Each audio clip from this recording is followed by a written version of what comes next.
벌써 시험 비행을 몇 차례 끝마친 한국형 전투기 KF-21을 두고 단군 이래 가장 많은 돈을 투자한 무기 개발 사업이라고 부르지만 시제기가 무사히 하늘을 나는 모습을 보며 그 누구도 돈이 아깝다는 생각을 하진 않았습니다.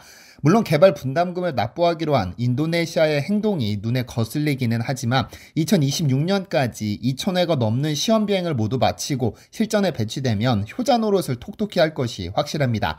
그런데 KF-21은 아직 시험 비행 중이지만 이미 실전에 배치됐을 뿐 아니라 전 세계 곳곳에서 러브콜을 받고 있는 비행기가 한 대 있습니다. 바로 FA-50 경공격기인데요. 이미 필리핀, 이라크뿐 아니라 최근 폴란드가 48대 수입을 확정지었고 말레이시아도 조만간 도입이 확실시됩니다.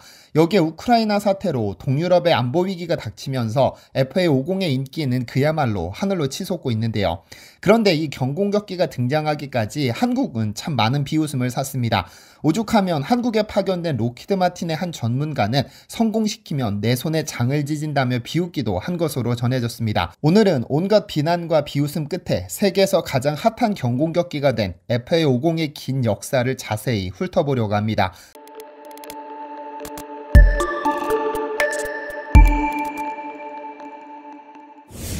안녕하세요, 디스멘터리입니다.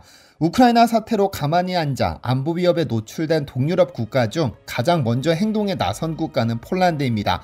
사실상 러시아라고 봐도 무방할 벨라루스, 그리고 러시아가 점령하는 순간 러시아 손에 떨어질 우크라이나와 국경을 접한 덕분에 동유럽 중에서도 가장 두려움에 떤 국가가 바로 폴란드니까요.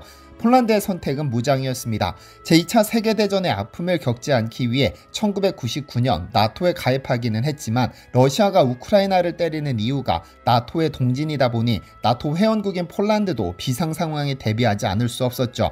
그렇게 폴란드가 선택한 방식이 바로 완전무장입니다. 폴란드는 2035년까지 국방비를 151조 4,720억 원을 투입해 군을 현대화하고 정규군을 10만 명 확대해 25만 명으로 유지하는 등 나토 회원국 중에서도 상당히 큰 규모의 군대를 만들기로 결정했습니다.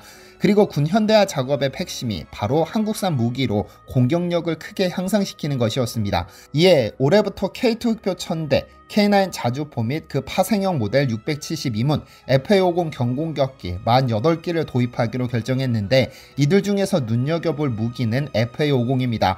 그간 FA-50은 필리핀, 이라크 등에 수출되기는 했지만 수출에서 큰 성과를 내지 못했지만 사실 이 FA-50은 명품 중에 명품으로 꼽히는 무기인데요.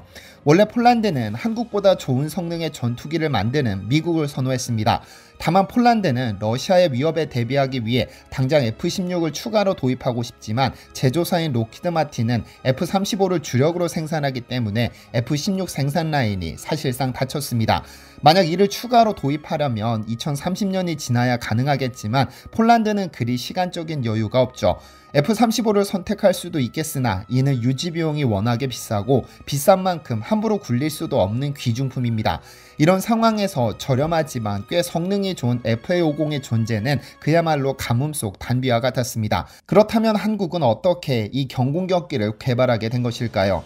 6.25 전쟁 당시 더글라스 메가더 장군은 한국이 공군을 보유하는 것은 아무런 이득이 없다면서 해체할 것을 지시했었습니다. 실전에 투입 가능한 전투기도 없고 파일럿도 없는 마당에 무슨 공군이냐는 것이었죠. 하지만 딘 헤스 중령은 절대 공군을 포기할 수 없다면서 직접 바우트1 부대의 지휘관으로 파일럿을 육성하고 전투기 훈련을 전두지휘하며 싸울 수 있는 공군으로 거듭나게 도왔습니다. 사실 한국전쟁은 항공전력이 전쟁의 승패에 지대한 영향을 미친다는 사실을 증명한 최초의 전쟁이었는데 이후로 전 세계 대부분의 국가가 항공전력을 강화하기 시작했죠. 현재는 미사일, 이지스함 등 최첨단 무기들과는 별개로 항공전력이 얼마나 강하냐에 따라 국력이 좌지우지 될 정도로 중요한 위치를 차지하고 있는데 KF-21의 사례에서 알 수 있듯이 뚝딱 만들 수 있는 것이 아닙니다. 연구개발부터 도입까지 최소 10년을 봐야 하는 첨단 기술의 집약체니까요.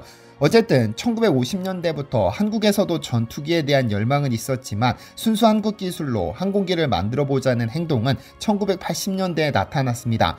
1985년 4월 한국 정부는 항공산업육성위원회를 구성해 정부 차원에서 항공산업을 연구하기 시작했는데 1989년 F-16 전투기를 구매하는 과정에서 국내 항공산업 발전을 위해서는 직접 훈련기를 개발해야 한다는 중론이 모아졌습니다. 그러나 공군은 1996년까지 고등훈련기가 필요하다고 요구했으나 7년이라는 시간은 연구개발에서 생산까지 너무 짧았습니다. 여기에 국방부는 국내 사정을 고려해 훈련기는 외국으로부터 구매하겠다고 선언해버리는 바람에 이를 뒤집을 수는 없었습니다. 하지만 한국은 큰 그림을 그려야 했습니다. 지금 당장은 훈련기를 수입해 사용할 수는 있지만 장기적으로 항공산업을 육성하려면 자체 개발한 훈련기가 필요했기 때문에 결국 1989년 12월 브리티시 에어로스페이스와 호크 고등훈련기 20대를 구매하는 계약을 체결하고 나머지는 한국이 개발하게 될 고등훈련기로 채우자는 결정이 내려졌습니다. 그렇게 황매 사업, 즉 한국형 고등훈련기 도입 사업이 시작됐죠. FA50의 전신 T50 개발 사업이 1992년 탐색 개발을 시작으로 발걸음을 뗀 겁니다. 통상 훈련기 개발을 위한 탐색 개발 과정에서는 두 가지 위기가 있습니다. 이 전투기를 아음속으로 할 것이냐, 초음속으로 할 것이냐의 문제죠.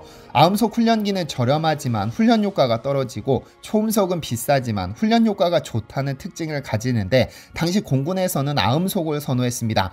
이미 아음속만으로 충분히 요구 성능을 충족시킬 수 있다는 것이었죠. 하지만 공동개발을 담당한 록히드 마틴은 초음속을 주장했는데 왜냐하면 앞으로 훈련기보다는 경전투기 시장 규모가 더 컸기 때문입니다. 그래서 훈련기 시장과 경전투기 시장이라는 두 마리 토끼를 잡기 위해 초음속으로 결정하게 되는데요. 개발 과정이 수월했던 것은 아닙니다. 가장 큰 문제는 개발 착수 2개월 만에 IMF 외환위기가 터진 것인데 록히드 마틴이 공동개발사였던 만큼 대금을 주기적으로 지급해 주어야 하는데 환율이 2배로 뛰며 대금 지급에 부담이 생기기 시작했습니다. 다만 록히드 마틴이 지불 유예를 허용해 주면서 위기를 넘길 수 있었죠. 빡빡한 일정 역시 쉽지 않았습니다. 새로운 항공기를 만들 때는 일정이 연기되기 일쑤인데 하루에 10억 원이라는 거금이 투입되는 개발 일정이 조금이라도 미뤄지는 것은 상당한 부담이었습니다. 개발팀은 한국의 이익을 위해 헌신한다는 사명감이라도 있었기 때문에 월화수목 금금금 일정에 명절도 예외 없이 연구에 매진했고 이 과정에서 연구원 2명이 안타깝게 순직하는 사고도 있었습니다.